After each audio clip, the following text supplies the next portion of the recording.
Tento genetický kód pre syntézu S-proteínu, táto informácia uložená v tejto DNA, je v porovnaní s mRNA stabilná, vie sa integrovať do ľudskej jadrovej DNA a následne sa takýto ľudský organizmus stáva, nebojím sa povedať oficiálne, geneticky modifikovaným organizmom. Geneticky modifikovaný organizmus, z ktorého genetický materiál bol úmyselne zmenený. Toto sa robí napríklad na kukurici a v medicíne je to v štádiu výskumu.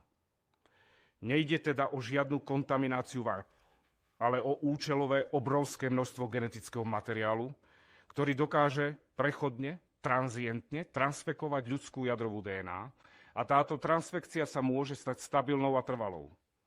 Táto transfekcia môže s dostatočne vysokou pravdepodobnosťou ovplyvňovať aktivitu tumor supresorových génov a spôsobiť vznik nádorových ochorení.